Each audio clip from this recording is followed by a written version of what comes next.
ওম শান্তি। আজিৰ তাৰিখ 9 মে 2025 বৰ্ষ। প্ৰাতঃ মুৰলী বাপদাদা মধুবন।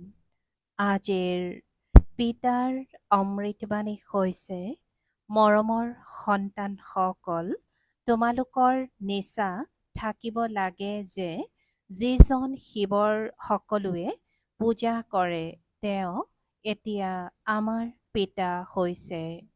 আমি তেওঁৰ সন্মুখত বহি আছো। আজি পিতাই মৰমৰ সন্তানসকলক কৈছে যে তোমালোকৰ নিচা থাকিব লাগে যে যিজন শিৱৰ সকলোৱে পূজা কৰে তেওঁ এতিয়া আমাৰ পিতা হৈছে। আমি তেওঁৰ সন্মুখত বহি আছো। আৰু আজিৰ প্ৰশ্ন, মনুষ্যই ভগৱানৰ ওচৰত কিয় ক্ষমা বিচাৰে? তেওঁলোকে ক্ষমা পায়নে? পিতাই উত্তৰত কৈছে, মনুষ্যই ভাবে যে আমি যি পাপ কৰ্ম কৰিছো তাৰ শাস্তি ভগৱানে ধৰ্মৰজাৰ দ্বাৰা দিয়াব। সেইকাৰণে ক্ষমা বিচাৰে। কিন্তু তেওঁলোকে নিজৰ কৰ্মৰ শাস্তি কৰ্মভোগৰ ৰূপত ভুগিবলগীয়া হয়। ভগৱানে তেওঁলোকক কোনো দৰৱ নিদিয়ে, গৰ্ভ কাৰাগাৰটো শাস্তি ভুগিব লাগে। পিতাই কৈছে, গৰ্ভৰ কাৰাগাৰতো শাস্তি ভুগিব লাগে। সাক্ষাৎকাৰ হয় যে তুমি এইটো এইটো কৰিছা। ঈশ্বৰীয় নিৰ্দেশনা অনুসৰি চলা নাই, সেইকাৰণে এয়া শাস্তি। আৰু আজিৰ গীত, তুনে ৰাত গৱাই চোকে দিন গৱাই খাকে, অৰ্থাৎ তুমি ৰাতি শুই কটালা, দিন খাই কটালা। ওম শান্তি। এয়া কোনে ক'লে? আত্মিক পিতাই ক'লে, তেওঁ হৈছে উচ্চতকৈও উচ্চ, সকলো মনুষ্যতকৈও, সকলো আত্মাতকৈও উচ্চ। সকলোৰে মাজত আত্মাই আছে নহয়, শৰীৰটো ভূমিকা পালন কৰিবলৈ পোৱা যায়। এতিয়া তোমালোকে দেখিবলৈ পোৱা সন্ন্যাসী আদিৰ শৰীৰকো কিমান মান দিয়া হয়, নিজৰ গুৰু আদিৰ কিমান মহিমা কৰে। এই বেশদৰ পিতাটো হৈছে গুপ্ত। তোমালোক সন্তানসকলে বুজি পোৱা যে শিৱ বাবা হৈছে সকলোতকৈ উচ্চ, তেওঁতকৈ উচ্চ কোনো নাই। ধৰ্মৰজাও তেওঁৰ লগত আছে, কিয়নো ভক্তি মাৰ্গত ক্ষমা বিচাৰে। হে ভগৱান, ক্ষমা কৰক। এতিয়া ভগৱানে কি কৰিব? ইয়াত চৰকাৰেতো কাৰাগাৰত ভৰাই থব। সেই ধৰ্মৰজাই গৰ্ভ কাৰাগাৰত দণ্ড দিয়ে, শাস্তিও ভুগিবলগীয়া হয়, যাক কৰ্মভোগ বুলি কোৱা হয়। এতিয়া তোমালোকে জানা যে কৰ্মভোগ কোনে ভোগে, কি হয়, এনেকৈ কয়, হে প্ৰভু ক্ষমা কৰক। দুখ হৰণ কৰক, সুখ দিয়ক। এতিয়া ভগৱানে কোনো দৰৱ আদি দিয়ে জানো? তেওঁতো একো কৰিব নোৱাৰে। তেন্তে ভগৱানক কিয় কয়? কিয়নো ভগৱানৰ লগত আকৌ ধৰ্মৰজাও আছে। বেয়া কাম কৰিলে নিশ্চয় শাস্তি ভুগিবলগীয়া হয়। গৰ্ভ কাৰাগাৰত শাস্তিও পোৱা যায়, সকলো সাক্ষাৎকাৰ হয়। সাক্ষাৎকাৰ অবিহনে শাস্তি নহয়। গৰ্ভ কাৰাগাৰততো সকলো, পিতাই কৈছে যে সাক্ষাৎকাৰ অবিহনে শাস্তি নহয়। গৰ্ভ কাৰাগাৰততো কোনো দৰৱ আদি নাই, তাত শাস্তি ভুগিবলগীয়া হয়। যেতিয়া দুখী হয় তেতিয়া কয়, ভগৱান এই কাৰাগাৰৰ পৰা মুক্ত কৰক। এতিয়া তোমালোক সন্তানসকল কাৰ সন্মুখত বহি আছা? উচ্চতকৈও উচ্চ হৈছে পিতা, কিন্তু গুপ্ত। অন্য সকলোৰেতো শৰীৰ দেখিবলৈ পোৱা যায়। ইয়াত শিৱ বাবাৰতো নিজৰ হাত ভৰি আদি নাই, ফুল আদিও কোনে ল'ব? এওঁৰ অৰ্থাৎ ব্ৰহ্মাৰ হাতেৰেই ল'ব লাগিব, যদিহে বিচাৰে। কিন্তু কাৰোৰেই পৰা নলয়। যেনেকৈ এই শংকৰাচাৰ্যই কয়, মোক কোনেও স্পৰ্শ নকৰিবা। গতিকে পিতাই কয়, মই পতিতৰ পৰা কেনেকৈ ল'ম? মোৰ ফুল আদিৰ দৰকাৰ নাই। ভক্তি মাৰ্গত সোমনাথ আদিৰ মন্দিৰ সাজে, ফুল অৰ্পণ কৰে, কিন্তু মোৰতো শৰীৰ নাই। আত্মাক কোনোবাই স্পৰ্শ কৰিব কেনেকৈ? কয় যে মই পতিতৰ পৰা ফুল কেনেকৈ ল'ম? কোনেও হাতো লগাব নোৱাৰে। পতিতক স্পৰ্শ কৰিবলৈও নিদিয়ে। আজি বাবা বুলি কয়, আকৌ কাইলৈ গৈ নৰকবাসী হয়গৈ। এনেকুৱা সকলৰ ফালে বাবাই নাচায়। পিতাই কয়, মইতো উচ্চতকৈও উচ্চ, এই সকলো সন্ন্যাসী আদিকো ড্ৰামা অনুসৰি উদ্ধাৰ কৰিব লাগে। মোক কোনেও নাজানেই। শিৱৰ পূজা কৰে, কিন্তু তেওঁৰ বিষয়ে জানে জানো যে এওঁ গীতাৰ ভগৱান আৰু ইয়ালৈ আহি জ্ঞান দিয়ে? গীতাত শ্ৰীকৃষ্ণৰ নাম দিছে। শ্ৰীকৃষ্ণই জ্ঞান দিলে বাকী শিৱই কি কৰে? সেয়েহে মনুষ্যই ভাবে তেওঁ নাহেই। হেৰ' পতিত পাৱন বুলি শ্ৰীকৃষ্ণক কোৱা হ'ব জানো? পতিত পাৱন বুলিতো মোক কয় নহয়। তোমালোকৰ ভিতৰতো কম সংখ্যকহে আছে যিয়ে ইমান সন্মান জনাব পাৰে। শিৱ বাবা কিমান সাধাৰণভাৱে থাকে। বুজায়ো, মই এই সাধু আদি সকলোৰে পিতা। যি শংকৰাচাৰ্য আদি আছে, এই সকলো আত্মাৰ মই পিতা। শৰীৰৰ পিতা যি আছে সেয়াতো আছেই। মই হৈছো সকলো আত্মাৰ পিতা। মোক সকলোৱে পূজা কৰে। এতিয়া তেওঁ ইয়াত সন্মুখত বহি আছে। কিন্তু সকলোৱে জানো বুজি পায় যে আমি কাৰ সন্মুখত বহি আছো? আত্মাসকল জন্ম জন্মান্তৰৰ দেহ অভিমানত সাঙুৰ খাই আছে। সেইকাৰণে পিতাক স্মৰণ কৰিব নোৱাৰে। দেহকেই চাই দেহী অভিমানী হলে তেতিয়া সেইজন পিতাক স্মৰণ কৰিব আৰু পিতাৰ শ্ৰীমতত চলিব। পিতাই কয়, মোক জানিবৰ কাৰণে সকলোৱে পুৰুষাৰ্থ কৰে। অন্তত সম্পূৰ্ণ দেহী অভিমানী হোৱাসকলে উত্তীৰ্ণ হ'ব। পিতাই কৈছে যে মোক জানিবৰ কাৰণে সকলোৱে পুৰুষাৰ্থ কৰে। অন্তত সম্পূৰ্ণ দেহী অভিমানী হোৱাসকলহে উত্তীৰ্ণ হ'ব। বাকী সকলোৰে অলপ অলপ দেহ অভিমান থাকিব। পিতাটো হৈছে গুপ্ত, তেওঁক একোৱেই দিব নোৱাৰে। কন্যাসকলে শিৱৰ মন্দিৰতো গৈ বুজাব পাৰে।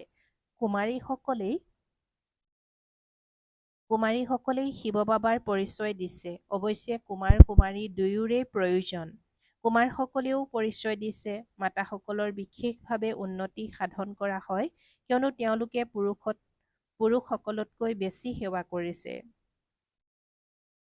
গতিকে সন্তানসকলৰ সেৱাৰ চখ থাকিব লাগে। যেনেকৈ সেই পঢ়াৰো চখ থাকে নহয়। সেয়া হৈছে পাৰ্থিৱ অৰ্থাৎ দৈহিক, এয়া হৈছে আত্মিক। পাৰ্থিৱ পঢ়া পঢ়িলে, এই ব্যায়াম আদি শিকিলে একোৱে নাপাবা। ধৰি লোৱা, এতিয়া কাৰোবাৰ সন্তান জন্ম হলে তেতিয়া বহুত ধুমধামেৰে সন্তানৰ নামাকৰণ আদি উদযাপন কৰে। কিন্তু সন্তানে পাব কি? ইমান সময়ে নাই যে কিছু পাব পাৰে। ইয়াৰ পৰা গৈ আকৌ জন্ম লয়, কিন্তু একোৱেতো বুজি নাপাব। যদি ইয়াৰ পৰা বিচ্ছিন্ন হৈ যোৱাসকলৰ মাজৰ হয়, তেন্তে যি শিকি গৈছে সেই অনুসৰি সৰুকালৰে পৰা শিৱ বাবাক স্মৰণ কৰিব। এয়াতো মন্ত্ৰ হয় নহয়। সৰু ল'ৰা ছোৱালীক শিকালে সিহঁতে বিন্দু আদিতো একোৱেই নুবুজিব। মাথোন শিৱ বাবা বুলি কৈ থাকিব। শিৱ বাবাক স্মৰণ কৰিলে স্বৰ্গৰ উত্তৰাধিকাৰ পাবা। এনেকৈ সিহঁতক বুজালে সিহঁতো স্বৰ্গত আহি যাব, কিন্তু উচ্চ পদ পাব নোৱাৰিব। এনেকুৱা বহুত সন্তান আহে যিয়ে শিৱ বাবা বুলি কৈ থাকে। তেতিয়া অন্তিমৰ স্থিতি অনুসৰিয়ে গতি হৈ যাব। এয়া ৰাজধানী স্থাপনা হৈ আছে। এতিয়া মনুষ্যই শিৱৰ পূজা কৰে, কিন্তু তেওঁৰ বিষয়ে জানে জানো? যেনেকৈ শিশুসকলে শিৱ শিৱ বুলি কয়, একো বুজি নাপায়, তেনেকৈ ইয়াতো পূজা কৰে, কিন্তু পৰিচয় একোৱে নাই। সেয়েহে তেওঁলোকক ক'ব লাগে যে তোমালোকে যাৰ পূজা কৰা, তেওঁৱেই জ্ঞানৰ সাগৰ, গীতাৰ ভগৱান। তেওঁ আমাক পঢ়াই আছে। এই সৃষ্টিত আৰু কোনো মনুষ্য নাই যিয়ে ক'ব পাৰে যে শিৱ বাবাই আমাক ৰাজযোগ পঢ়াই আছে। এয়া মাথো তোমালোকে জানা, তাকো পাহৰি যোৱা। ভগৱানুবাজ, মই তোমালোকক ৰাজযোগ শিকাওঁ। কোনে ক'লে? ভগৱানুবাজ, কাম মহাশত্ৰু, ইয়াৰ ওপৰত জয়ী হোৱা। পুৰণি সৃষ্টিৰ সন্যাস কৰা। তেওঁ হৈছে শংকৰাচাৰ্য, এওঁ হৈছে শিৱাচাৰ্য। তেওঁ আমাক শিকায়। শ্ৰীকৃষ্ণক আচাৰ্য বুলি নকয়, তেওঁতো শিশু। সত্যযুগত জ্ঞানৰ দৰকাৰ নাথাকে। পিতাই কৈছে,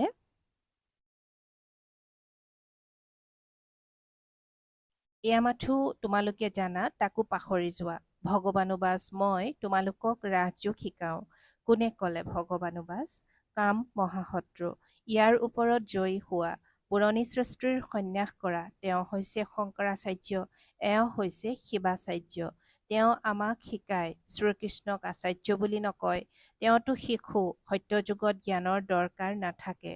য'ত য'ত শিৱৰ মন্দিৰ আছে, ত'ত তোমালোক সন্তানসকলে বহুত ভাল সেৱা কৰিব পাৰা।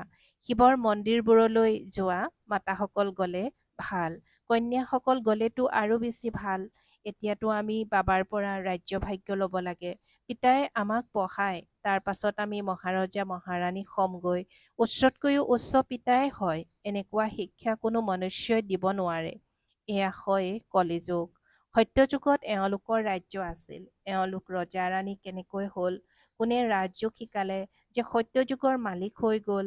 যাক তোমালোকে পূজা কৰা তেওঁ আমাক পঢ়াই সত্যযুগৰ মালিক কৰি তোলে। ব্ৰহ্মাৰ দ্বাৰা স্থাপনা, বিষ্ণুৰ দ্বাৰা প্ৰতিপালন। পতিত পবিত্ৰী মাৰ্গত থকা সকলেই পাৱন পবিত্ৰী মাৰ্গত যায়।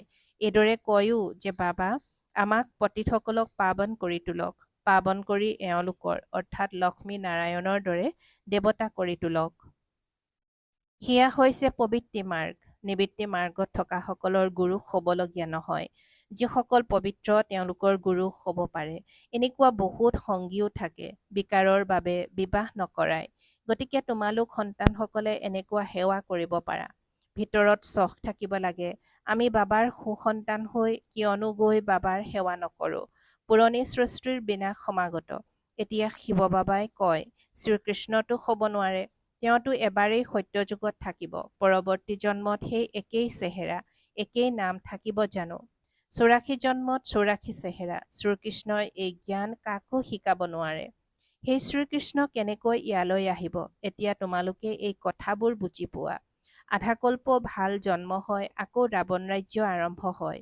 মনুষ্য হুবহু যেন জন্তু সদৃশ হৈ যায়, এজনে আনজনৰ সৈতে হাই কাজিয়া কৰি থাকে। তেন্তে ৰাৱণৰ জন্ম নহ'ল জানো? বাকী 84 লাখ জন্মতো নহয়। ইমান বিচিত্ৰতা আছে, ইমান জন্ম জানো লয়। সেয়েহে এই পিতাই বহি বুজায়, তেওঁ হৈছে উচ্চতকৈও উচ্চ ভগৱান। তেওঁ পঢ়ায়, তেওঁৰ পিছতেই আকৌ এওঁতো অৰ্থাৎ ব্ৰহ্মা বাবাও আছে নহয়। নপঢ়িলে কাৰোবাৰ ওচৰত গৈ দাস দাসী হবাগৈ। শিৱ বাবাৰ ওচৰত দাস দাসী হবাগৈ জানো? পিতাইতো বুজায়, যদি নপঢ়া তেন্তে সত্যযুগত গৈ দাস দাসী হবাগৈ। যিসকলে একোৱেই সেৱা নকৰে, মাথো খালে বলে আৰু শুলে, তেওঁলোক কি হ'বগৈ?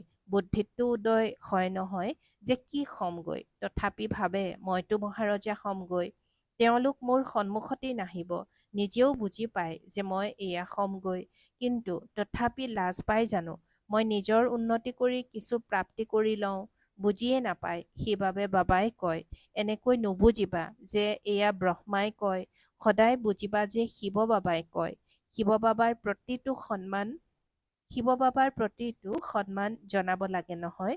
তেওঁৰ সৈতে আকৌ ধৰ্মৰজাও আছে, নহ'লে ধৰ্মৰজাৰ দণ্ডও বহুত খাবা। কুমাৰীসকলতো বহুত বুদ্ধিমান হ'ব লাগে। এনেকুৱা নহয় যে ইয়াত শুনিলা, বাহিৰলৈ গ'লা আৰু সকলো শেষ। ভক্তি মাৰ্গৰ কিমান সামগ্ৰী আছে। এতিয়া পিতাই কয়, বিহ অৰ্থাৎ বিকাৰ এৰা, স্বৰ্গবাসী হোৱা। এনেকুৱা শ্লোগান তৈয়াৰ কৰিবা। সাহসী সিংহী হবা। বেশদৰ পিতাক পাইছা, তেন্তে বাকী কি চিন্তা কৰিব লাগে? চৰকাৰে ধৰ্মকেই নামানে, তেন্তে মনুষ্যৰ পৰা দেৱতা হ'বলৈ কেনেকৈ আহিব? তেওঁলোকে কয়, আমি কোনো ধৰ্মক নামানো, সকলোকে আমি এক বুলি ভাবো, তেন্তে হাই কাজিয়া কিয় কৰা? পিতাই কৈছে যে চৰকাৰে ধৰ্মকেই নামানে, তেন্তে মনুষ্যৰ পৰা দেৱতা হ'বলৈ কেনেকৈ আহিব? তেওঁলোকে কয়, আমি কোনো ধৰ্মক নামানো, সকলোকে আমি এক বুলি ভাবো, তেন্তে হাই কাজিয়া কিয় কৰা? সকলোতে মাথো মিছা, সত্য তিলমাত্ৰও নাই। প্ৰথমেই ঈশ্বৰ সৰ্বব্যাপী বুলি কোৱাৰ পৰাই মিছাৰ আৰম্ভণি হয়। হিন্দু ধৰ্ম বুলিতো একো নাই। খ্ৰীষ্টিয়ানসকলৰ নিজৰ ধৰ্ম চলি আহি থাকে। তেওঁলোকে নিজক নিজৰ ধৰ্মক সলনি নকৰে। এয়া এটাই ধৰ্ম, যিয়ে নিজৰ ধৰ্মক সলনি কৰি হিন্দু বুলি কৈ দিয়ে। আকৌ নাম কেনেকুৱা কেনেকুৱা ৰাখে, শ্ৰী শ্ৰী অমুক। এতিয়া শ্ৰী অৰ্থাৎ শ্ৰেষ্ঠ আছে ক'ত? শ্ৰীমতটো কাৰোৱে নাই। এয়াতো তেওঁলোকৰ লৌহযুগী মত, তাক শ্ৰীমত বুলি কেনেকৈ ক'ব পাৰি? এতিয়া তোমালোক কুমাৰীসকল আগবাঢ়ি আহা, তেতিয়া যিকোনো লোককে বুজাব পাৰিবা। কিন্তু যুগযুক্ত ভাল বুদ্ধিমান কন্যাৰ প্ৰয়োজন ভাল বাৰু। অতি মৰমৰ কল্পৰ পাছত পুনৰাই মিলিত হোৱা সন্তানসকলৰ প্ৰতি মাতা পিতা বাপ দাদাৰ স্নেহপূৰ্ণ স্মৰণ আৰু সুপ্ৰভাত। আত্মিক পিতাৰ আত্মিক সন্তানসকলৰ প্ৰতি নমস্কাৰ আৰু আত্মিক সন্তানসকলৰ আত্মিক মাত পিতা আৰু বাপ দাদাৰ প্ৰতি স্নেহপূৰ্ণ স্মৰণ আৰু সুপ্ৰভাত আৰু নমস্কাৰ নমস্কাৰ নমস্কাৰ। আৰু আজিৰ ধাৰণাৰ বাবে মুখ্য সাৰ প্ৰথমতে নিজৰ উন্নতি কৰিবৰ বাবে পিতাৰ সেৱাত তৎপৰ হৈ থাকিব লাগে। কেৱল খোৱা বোৱা শোৱা এয়া পদ হেৰুওৱা হয়। কেৱল খোৱা বোৱা শোৱা এয়া পদ হেৰুওৱা হয়। দ্বিতীয়তে পিতা আৰু পঢ়াৰ প্ৰতি সন্মান জনাব লাগে। দেশী অভিমানী হ'বৰ বাবে পুৰা পুৰুষাৰ্থ কৰিব লাগে। পিতাৰ শিক্ষা ধাৰণ কৰি সুসন্তান হ'ব লাগে। আৰু আজিৰ পিতাৰ বৰদান সেৱা কৰি অনাসক্ত স্থিতিত থাকোঁতা যুগযুক্ত যুক্তিযুক্ত সেৱাধাৰী হোৱা। সেৱা কৰি অনাসক্ত স্থিতিত থাকোঁতা যুগযুক্ত যুক্তিযুক্ত সেৱাধাৰী হোৱা। আৰু আজিৰ বৰদানৰ ব্যাখ্যা যিসকল যুগযুক্ত যুক্তিযুক্ত সেৱাধাৰী তেওঁলোক সেৱা কৰিও সদায় অনাসক্ত হৈ থাকে। এনেকুৱা নহয় যে সেৱা বেছি সেয়েহে অশৰীৰী হ'ব নোৱাৰোঁ, কিন্তু মনত ৰাখিবা যে মোৰ সেৱা নহয় পিতাই দিছে তেতিয়া বন্ধনমুক্ত হৈ থাকিবা। নিমিত্ত হওঁ বন্ধনমুক্ত হওঁ এনেকুৱা অভ্যাস কৰা। অতিৰ সময়ত অন্তিম অৱস্থা কৰ্মাতীত অৱস্থাৰ অভ্যাস কৰা। যেনেকৈ মাজে মাজে সংকল্পৰ সোঁত নিয়ন্ত্ৰণ কৰা, তেনেকৈ অতিৰ সময়ত অন্তৰ অৱস্থাৰ অনুভৱ কৰা।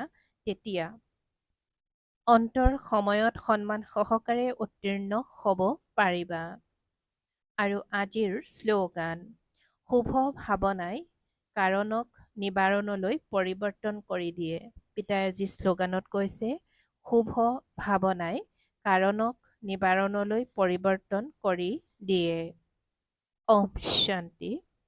আত্মিক আভিজাত্য আৰু পবিত্ৰতাৰ ব্যক্তিত্ব ধাৰণ কৰিবলৈ আজিৰ অব্যক্ত সংকেত।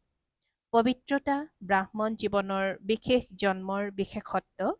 পবিত্ৰ সংকল্প ব্ৰাহ্মণৰ বুদ্ধিৰ ভোজন। পবিত্ৰ দৃষ্টি ব্ৰাহ্মণৰ নয়নৰ জ্যোতি। পবিত্ৰ কৰ্ম ব্ৰাহ্মণ জীৱনৰ বিশেষ বেপাৰ। পবিত্ৰ সম্বন্ধ আৰু সম্পৰ্ক ব্ৰাহ্মণ জীৱনৰ মৰ্যাদা। এনেকুৱা মহান কথাবোৰ ধাৰণ কৰাত পৰিশ্ৰম নকৰিবা, বাধ্য হৈ নকৰিবা। এই পবিত্ৰতাটো তোমালোকৰ জীৱনৰ বৰদান হয়। ওম শান্তি।